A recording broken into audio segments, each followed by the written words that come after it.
Une heure de plus à Bassoko, dans la province de la Tchopo, c'est l'heure de vous informer. Voici les titres de l'actualité de ce jeudi 27 novembre. À l'origine des morts subites et des dégâts corporels irréversibles, la chirurgie esthétique de type BBL est interdite en République démocratique du Congo et les cliniques qui proposent ce service de beauté sont fermées. Le ministre de la Santé était catégorique devant les députés nationaux. Avec la facture normalisée dans le secteur pétrolier, les stations-service peuvent être une manne fiscale. La sensibilisation a atteint les acteurs pour les modalités pratiques. Ce seront 10 ans de servitude pénale et 300 millions de francs congolais d'amende contre Honorine Porsche, auteur du spectaculaire braquage à la Robank. Le tribunal militaire de Kinshasa-Gombe a rendu son verdict. Vous le suivrez les détails dans ce journal. Voilà pour les titres, mesdames et messieurs, bonsoir et très heureuse de vous retrouver à travers cette grande édition d'informations sur la chaîne nationale. Le gouvernement brandit la fermeté face aux pratiques médicales illégales. Le ministre de la Santé, Roger Kamba, a annoncé la fermeture immédiate des cliniques pratiquant la chirurgie esthétique dite BBL, tout en rassurant sur la maîtrise progressive de l'épidémie de choléra. Ces annonces ont été faites devant les députés nationaux lors des questions orales avec débat posés par l'honorable Guy Mafuta Kabongo et Ladi Yango Tikala sous la présidence d'Isaac Jean-Claude de Chilumbaï. Blaise Bokokassonta. Deux questions d'actualité qui ne donnent lieu à un débat sans rapport avec le règlement intérieur de la Chambre basse du Parlement.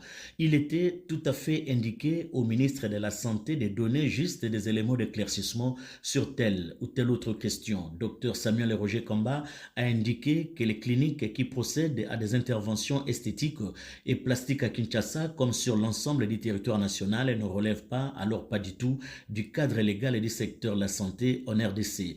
Elles sont toutes illégales et n'appartiennent pas à la médecine reconnue dans notre pays. Ces structures, pour le ministre de la Santé, opèrent avec du personnel non qualifié, utilisent des produits dangereux et pratiquent des injections présentant des graves risques sanitaires. Initiative saluée par l'auteur de la question, l'honorable Guy Mafuta. Devant la représentation nationale, le ministre a clairement dit qu'il a suspendu. Les centres purement esthétiques peuvent être ouverts, de beauté esthétique. Mais les centres qui s'adonnent à appareils pratiques, qui au fait menacent l'ordre public. Et de ce point de vue-là, c'est normal que l'État sanctionne. Il y aura des sanctions certainement. Nous, en tant qu'élus, c'est une décision qui vient d'être annoncée devant le peuple congolais.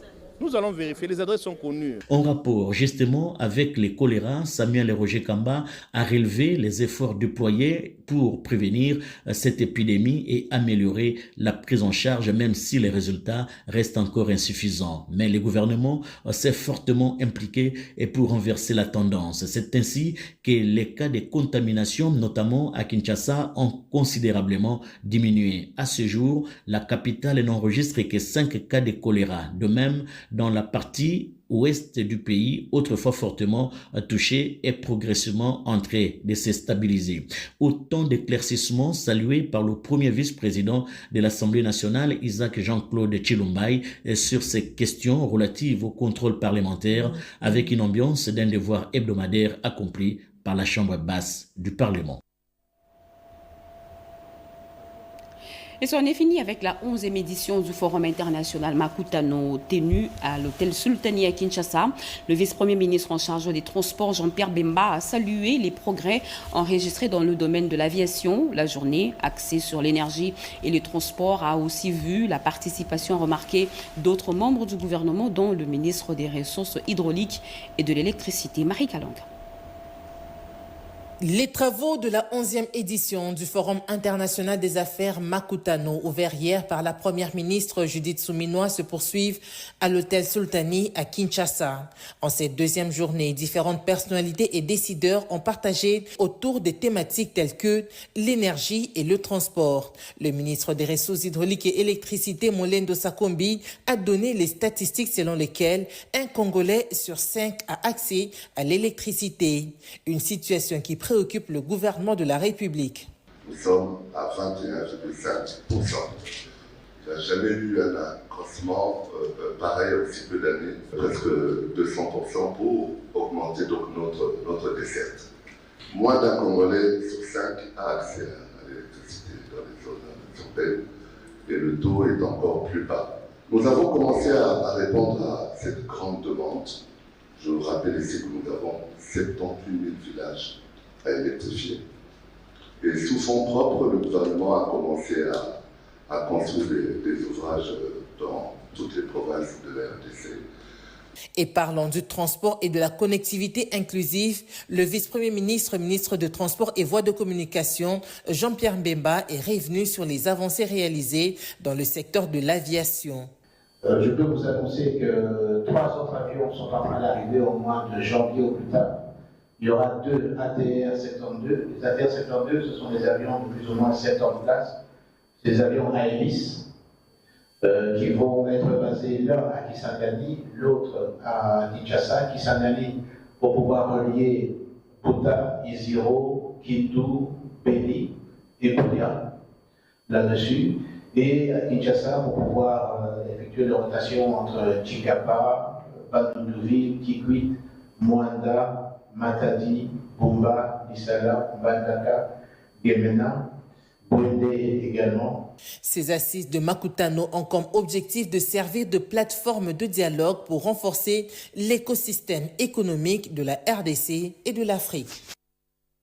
La première ministre Judith Suminwa Tuluka a clôturé ce mercredi un atelier stratégique consacré à l'évaluation des recommandations issues des différents forums de la diaspora congolaise en présence de plusieurs délégations ministérielles et représentant des communautés établies à l'étranger. La chef du gouvernement a réaffirmé la place de la diaspora qualifiée de force vive, levier stratégique. Emmanuela Commissaire. Un constat sévère, une méthode de revue et une ambition réaffirmée, le gouvernement Suminwa veut relancer pour de bon la politique nationale en faveur de la diaspora congolaise. À Kinshasa, la première ministre Judith Suminwa Tuluka a clos les travaux consacrés à l'évaluation des engagements pris envers les Congolais de l'étranger. Elle a rappelé la priorité accordée par le président de la République, Félix-Antoine Tshisekedi Tshilombo, à cette communauté décrite comme un moteur économique, un relais diplomatique essentiel, surtout dans un contexte sécuritaire à l'est du pays. La diaspora congolaise n'est pas une simple communauté des Congolais de l'étranger. Elle est une force vive, un levier stratégique, un acteur économique majeur, un réservoir de compétences et d'expertise et plus encore un pilier de la défense diplomatique et communicationnelle de la nation. Dans ce contexte de l'agression imposée à notre pays par le Rwanda sous couvert du mouvement terroriste AFC 123, le gouvernement reconnaît pleinement la valeur de cette contribution multiforme. C'est pourquoi nous voulons aujourd'hui renforcer, structurer et optimiser les mécanismes permettant à la diaspora de participer davantage dans le développement de notre pays. Pour y parvenir, le gouvernement mise sur une nouvelle feuille de route qualifiée de boussole opérationnelle censée orienter l'action publique pour les 6 à 12 prochains mois. Objectif, passer enfin de l'intention à l'exécution et rebâtir une relation crédible, efficace et durable entre l'État et sa diaspora. Revenons à la 10e édition du Forum économique Makutano, connecter les zones rurales pour stimuler l'économie nationale. C'est l'un des messages clés portés par Africa Global Logistique.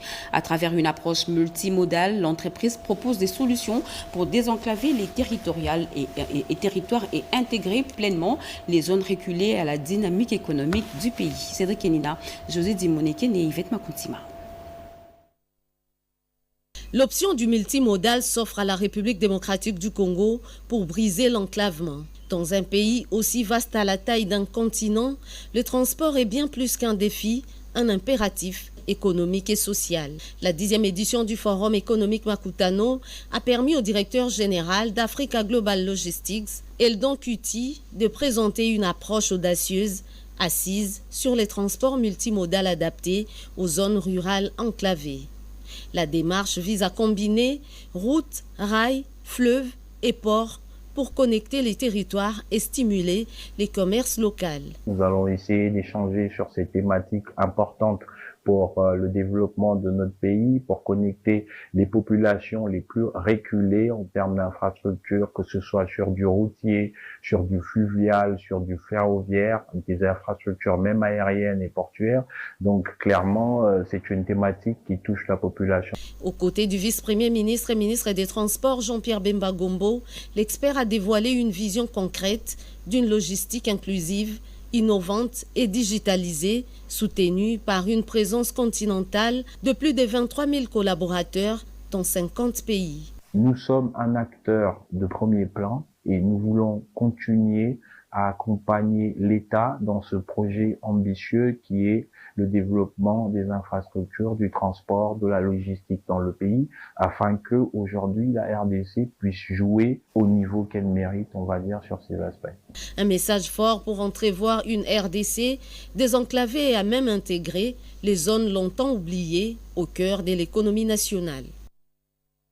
Nous vous l'avions dit à l'entame de ce journal, pour renforcer la traçabilité fiscale dans le secteur pétrolier, le ministre des Finances a tenu ce jeudi 27 novembre 2025 une matinée d'échange technique consacrée aux modalités pratiques d'émission de la facture normalisée avec un focus particulier sur les stations-service. Jean-Pierre Ndolo-Demazo.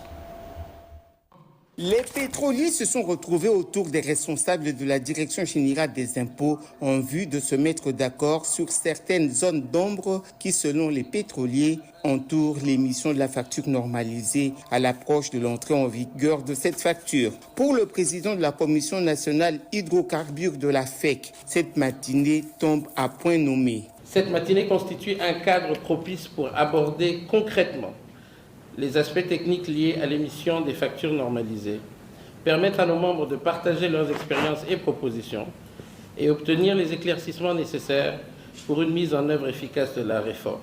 Quelques préoccupations ont été soulevées par la Fédération des entreprises du Congo.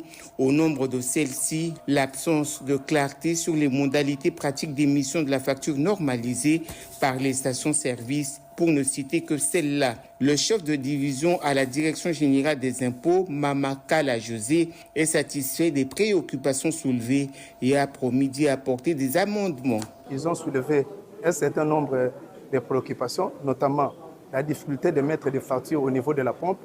Et nous leur avons expliqué que ce n'est pas vraiment un problème compliqué.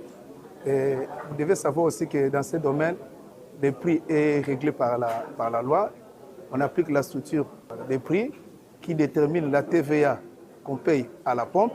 Après leur avoir présenté le groupe de taxation, nous leur avons indiqué comment ils doivent présenter la facture. Un échange qui a été effectué dans une parfaite compréhension et a permis aux uns et aux autres de se rassurer sur l'émission de la facture normalisée. En séjour à Bunia, dans la province de l'Ituri, le vice-premier ministre en charge de la fonction publique, Jean-Pierre Liaou, a sensibilisé les militaires et policiers sur le régime spécial de sécurité sociale mis en œuvre par la SENSAP dans l'objectif de garantir à ces corps en uniforme une protection sociale renforcée et une retraite digne. Nadine Kilocho, Moké Malouma et Cédric Kenina. La matérialisation du régime spécial de sécurité sociale ne se limite plus au texte de loi ni au bureau de la capitale. Elle devient réalité même dans les zones les plus sensibles du pays. À Bunia, au cœur de l'Ituri, classée zone opérationnelle, le vice-premier ministre, ministre de la fonction publique, Jean-Pierre Liaou, a présidé une importante séance de sensibilisation à l'intention des officiers et sous-officiers de l'armée et de la police. Nous avons reçu des instructions fermes de son Excellence, Monsieur le Président de la République, chef de l'État, Félix-Antoine Tshisekedi Tshilombo, de pouvoir, lors des négociations syndicales avec le personnel civil de l'État, prendre en compte automatiquement la situation du personnel militaire, c'est-à-dire des soldats et des policiers. En première ligne face aux défis sécuritaires, ces hommes et femmes en uniforme sont désormais pleinement intégrés au régime spécial géré par la SENSAP. Il faut essayer de mettre en place un système qui protège celui qui s'est engagé et qui a été blessé en défendant la nation, la patrie. Branche vieillesse pour des retraites dignes et pérennes, Et puis branché à sécurité sociale, accident, risque professionnel, pour ceux qui sont encore en activité et qui peuvent causer l'ICAMA. Que fait l'État pour pallier à tout ça? C'est ça la réponse qui est ici donnée de façon systémique. Gouverner, c'est prévoir, dit-on. Réformer, c'est préparer l'avenir. Ce que nous faisons aujourd'hui aurait dû être fait depuis longtemps, 20 ans, 30 ans, on n'en serait plus là. Présent à cette séance, le gouverneur militaire, le lieutenant-général Luboya Kachama, a salué l'engagement du gouvernement à améliorer les conditions de vie des forces de défense, soulignant que cette réforme incarne la reconnaissance concrète du sacrifice des militaires et policiers. Clap de fin pour la table ronde nationale sur l'emploi et l'entrepreneuriat de jeunes en République démocratique du Congo. Les grandes recommandations issues de ces assises ont été restituées hier lors d'un briefing presse conjoint animé par le ministre de la Communication et des Médias, Patrick Mouyaya, et celui de l'entrepreneuriat, Justin Kalumba. Le résumé avec Jacques Kaboba. Cet exercice de redevabilité a eu pour thème restitution de la table ronde nationale sur l'emploi et l'entrepreneuriat des jeunes en République démocratique du Congo. Ouvrant les échanges, Justin Kalumba Monangungo, ministre de l'entrepreneuriat et du développement des petites et moyennes entreprises, a rappelé que dès son premier mandat, il avait lancé un vaste chantier dédié à la promotion de l'entrepreneuriat en RDC. De cette dynamique est né le programme structurant Pronadec, articulé autour de 3 piliers fondamentaux: la capacitation, les crédits et les contrats des marchés. Nous avions ensemble conçu un programme assez pertinent de développement de l'entrepreneuriat dans notre pays. Et donc nous avons compris finalement que c'est plus englobant de parler de l'entrepreneuriat d'abord, parce qu'il y a aussi les très petites entreprises, il y a les micro-entreprises qui ne sont pas forcément des petites et moyennes entreprises. Et donc la réforme a commencé à travers cette conception assez pertinente du programme national de développement de l'entrepreneuriat au Congo, Pronadec. Revenant sur la table ronde nationale sur l'emploi et l'entrepreneuriat des jeunes, Justin Kalumba Monangungo a précisé que l'initiative émanait directement du chef de l'État, Félix Antoine Tshisekedi Tshilombo. Selon lui, ces travaux ont réuni 475 jeunes aboutissant à 305 recommandations et mettant en lumière 12 fléaux majeurs freinant leur épanouissement socio-économique. L'invité de l'exercice de redevabilité a également mis en exergue 3 axes prioritaires issus de ces assises qui serviront de base à la nouvelle orientation des politiques en faveur des jeunes. Interrogé sur les derniers rapports de l'organisation GED, Patrick Mouyaya Katemboué, ministre de la Communication et Médias, a rappelé qu'aucun président avant 2019 n'avait accordé autant d'importance à la sécurité des journalistes et des professionnels des médias que le président Félix Antoine Tshisekedi Tshilombo. Si aujourd'hui nous avons du recul en termes de cotation dans les classements de Reporters sans frontières, c'est plus de l'action des supplétifs qui reproduisent les méthodes du père. Vous connaissez le père Rwanda, le fils l'M23. Et les méthodes du père sont connues, ce qu'il n'y a pas de liberté, il n'y a pas d'espace pour les journalistes. Et donc maintenant, à vouloir faire une allusion ou des comparaisons des situations, je ne suis pas sûr que ces rapports aient été bien lus. Parce que jamais avant 2019, nous avons eu un président de la République aussi engagé aux côtés de professionnels des médias. Et donc, à un certain moment, nous-mêmes faisons un effort pour reconnaître lorsqu'il y a de progrès et pour dire lorsqu'il y a des défis. De toute évidence, nous, aujourd'hui, nous savons que la sécurité des journalistes est un défi, surtout dans les partis sous occupation. Ici est de rappeler qu'à Stockholm, GED a été honoré du prix international de la liberté de la presse, une distinction majeure, saluant son engagement de longue date pour la protection des journalistes congolais. La République démocratique du Congo renforce ses liens économiques avec la Grèce. L'Office national des produits agricoles du Congo, ONAPAC, a pris part active au deuxième forum économique RDC-Grèce 2025. La directrice générale Mimi Monganumbi y a représenté le ministre d'État en charge de l'agriculture, Moïndo Nzangi. Promouvoir les opportunités d'investissement dans le secteur agricole congolais, tel est l'objectif de ces assises. Marto Mangazakalala. En collaboration avec la Chambre de commerce et développement héléno-africain, il s'est tenu du 24 au 25 novembre de l'année en cours le Forum économique Grèce-RDC 2025 à Athènes. Les assises de cette deuxième édition du forum ont réuni les opérateurs économiques grecs et ceux congolais.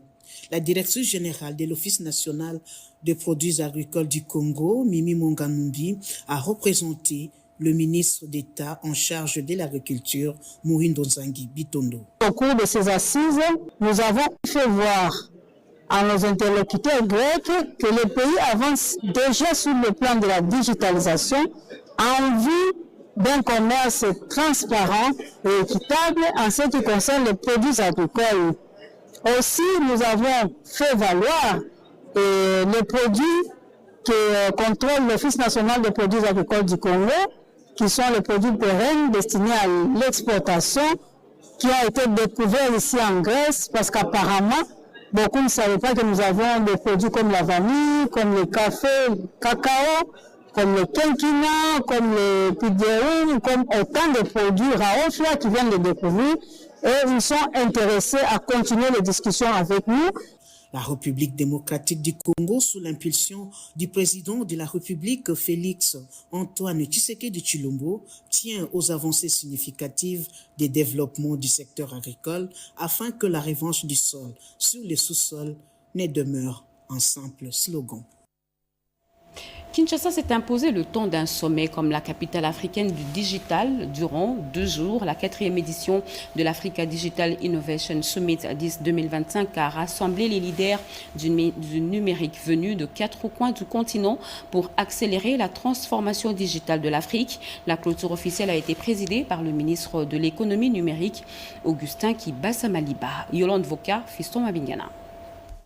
La République démocratique du Congo positionne au cœur du continent comme une nation digitale et un hub technologique. Pour accélérer le processus de digitalisation dans plusieurs secteurs de la vie, de start-up africaines, congolaises se mutualisent pour repenser le numérique. La jeunesse a occupé une place centrale tout au long de cette édition.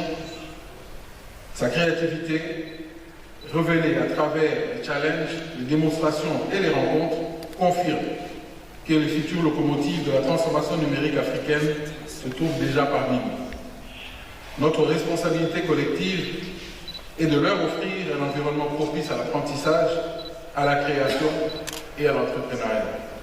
L'État prendra toute sa part en accélérant le déploiement des réformes annoncées, en renforçant les financements déjà mobilisés et en lançant des grands chantiers de formation massive prévus dans la vision DRC Digital Nation 2030, que je déclare officiellement clos.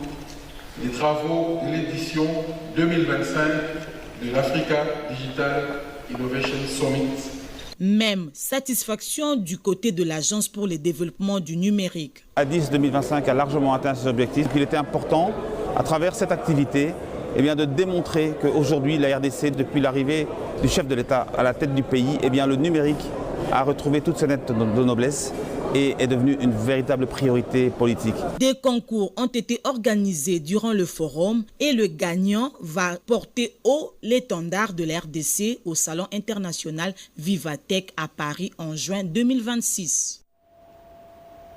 Et Kinshasa accueille depuis ce matin le 3e colloque africain de soins infirmiers et obstétricaux, une rencontre qui réunit les délégués venus de 16 pays du continent autour du thème « Les infirmiers et les sages-femmes face aux défis de la couverture sanitaire universelle ». Les travaux ont été lancés au Centre culturel et artistique pour les pays d'Afrique centrale par le ministre de la Santé publique, Hygiène et Prévoyance sociale. Bobete Ngalisomba. C'est une première que la RDC accueille ce colloque. L'édition 2025, la 3e de la série, est placée sous le thème « Les infirmiers et les sages-femmes face aux défis de la couverture sanitaire universelle en Afrique ». Le colloque africain des soins infirmiers et obstétricaux Casio prévoit pour les participants venus de 16 pays africains des conférences, panels et autres présentations des résultats des travaux de recherche réalisés dans quelques formations médicales de la place. Le ministre de la Santé, Hygiène et Prévoyance sociale, Roger Kamba, qui a ouvert les travaux, a mis en lumière le rôle des infirmiers et sages-femmes dans la durabilité du système de santé en Afrique. Nous, les médecins, nous arrivons et nous partons. Nous arrivons en trouvant l'infirmier qui a déjà commencé et nous partons en laissant l'infirmière qui continue. Notre président de la République a décidé de lancer la couverture santé universelle, ce qui est le thème de votre colloque. En ces temps où moi-même j'ai participé au début de la mise en place de la gratuité des soins pour la maman qui est enceinte et pour le bébé qui va naître, le rôle de l'infirmier, le rôle de la sage-femme devient encore vraiment crucial. Le président de l'Ordre national des infirmiers Komba Djeko se félicite de l'organisation de ce colloque par la RDC. Toutefois, il est impérieux d'investir dans la formation et valoriser les professionnels de santé qui sont au premier chevet des malades. Après l'ouverture des travaux, plusieurs présentations ont été faites. Dès le 1er janvier 2026, la République démocratique du Congo appliquera une nouvelle législation fiscale issue de la loi du 30 novembre 2023. Elle instaurera 2 impôts clés, l'impôt sur les sociétés et l'impôt sur le revenu des personnes physiques, remplaçant plusieurs taxes existantes. Dans ce cadre, une matinée fiscale a été organisée à Kinshasa par le cabinet Deloitte pour sensibiliser les opérateurs économiques aux changements attendus et promouvoir le civisme fiscal. Diane Balaga. La République démocratique du Congo s'apprête à réformer en profondeur son système fiscal dès le 1er janvier 2026, porté par la loi numéro 23/053 du 30 novembre 2023. Cette réforme vise à simplifier les prélèvements en remplaçant plusieurs impôts par 2, l'impôt sur les sociétés et l'impôt sur les revenus des personnes physiques.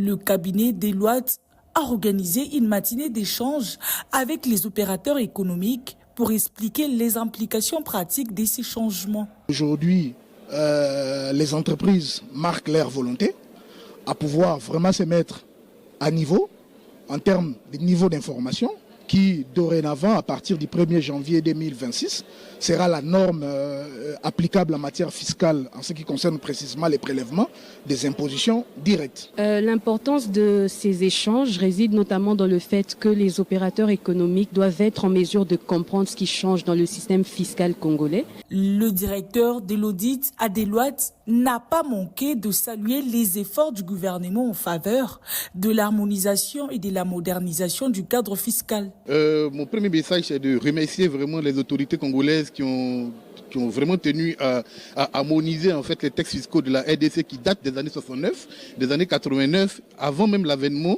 de toutes les nouvelles technologies de communication, Internet, l'intelligence artificielle et même avant l'avènement de l'OADA. À travers cette réforme, les autorités entendent renforcer le civisme fiscal, condition essentielle à un développement économique durable. Toujours connecté au rêve d'Inga ou enfin ancré dans la réalité? Cette question était au cœur des échanges lors de la 10e édition du Forum économique Makutano. Le directeur général de la SNEL-SA, Teddy Luamba, y a exposé la vision énergétique de la République démocratique du Congo fondée sur l'exploitation durable de son immense potentiel hydraulique. Yvette Makuntima. Rêve lointain ou avenir proche, la République démocratique du Congo veut y croire. À l'occasion de la 10e édition du Forum économique Makutano, le gouvernement a présenté sa politique énergétique. Le ministre des Ressources hydrauliques et électricité, Memolendo Sakombi, a réaffirmé la volonté du gouvernement de faire de l'énergie un levier de développement. À ses côtés, le directeur général de la SNEL-SA, ingénieur Teddy Luamba Mouba, a détaillé l'état des infrastructures électriques à travers le pays. La RDC, déjà avec le plus grand potentiel hydroélectrique que nous avons, ça se présente comme une solution non seulement à la décarbonisation, parce que c'est une énergie propre qui arrive en soutien, avec l'hydroélectricité qui coûterait beaucoup moins cher, mais qui a des capex importants, autant que le solaire qu'on est en train de présenter aujourd'hui.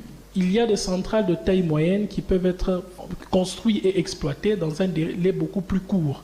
Mais la question qui est fondamentale, c'est la participation même aussi du secteur privé tel que l'on l'a évoqué. Parce que c'est le secteur privé qui rapproche les centres décentralisés qui peuvent effectivement, avec la participation du secteur public pour créer des projets.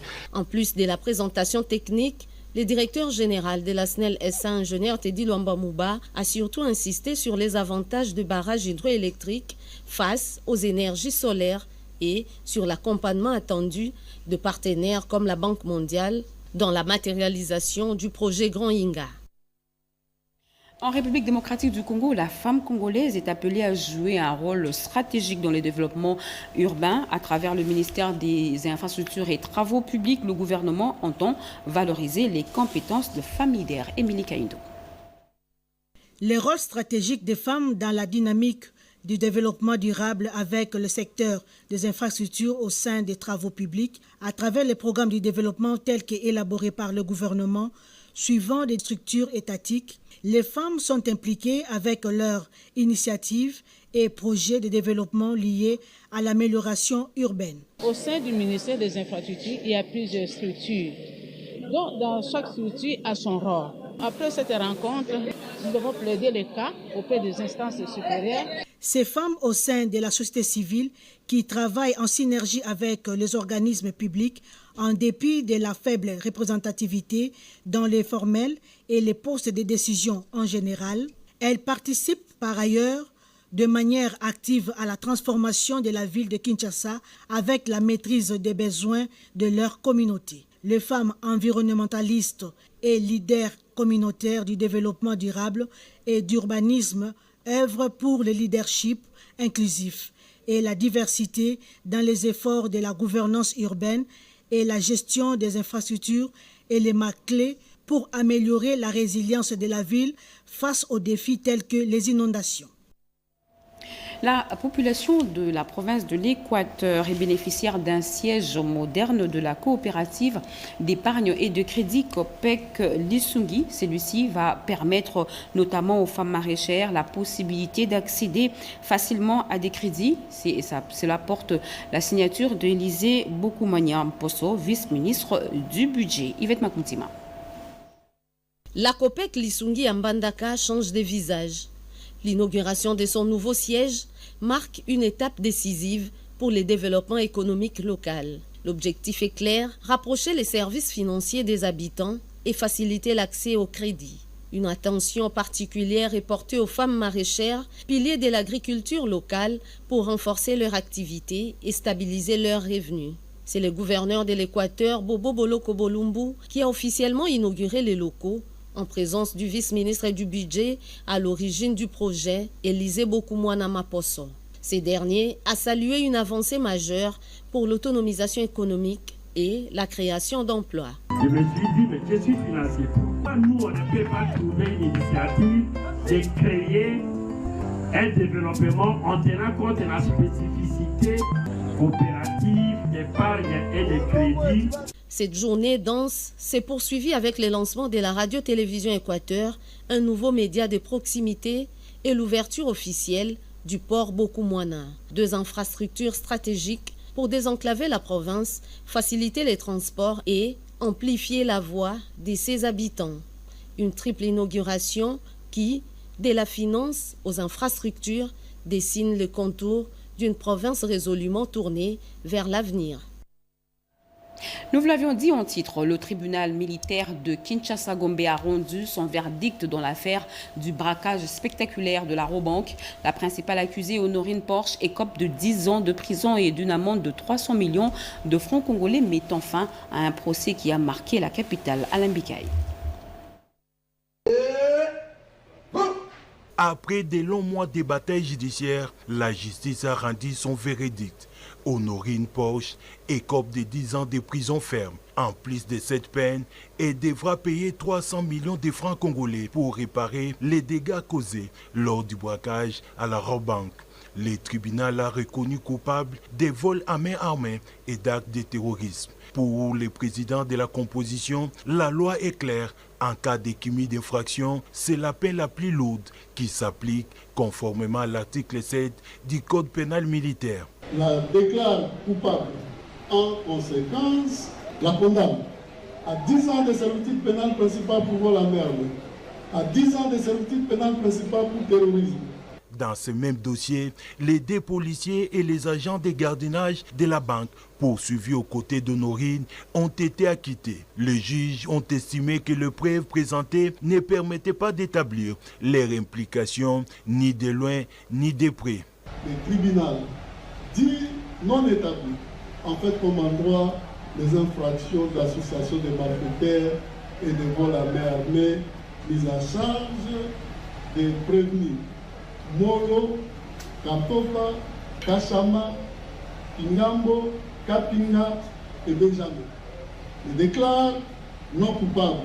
En conséquence, prononce leur acquittement, ordonne leur libération immédiate. Avec cette décision, la justice congolaise veut rassurer la population et montrer sa détermination à lutter contre l'insécurité et le banditisme urbain connu sous le nom de Kuluna qui continue de semer la peur dans plusieurs quartiers de Kinshasa. Un verdict qui se veut aussi un avertissement à tous ceux qui s'adonnent au crime.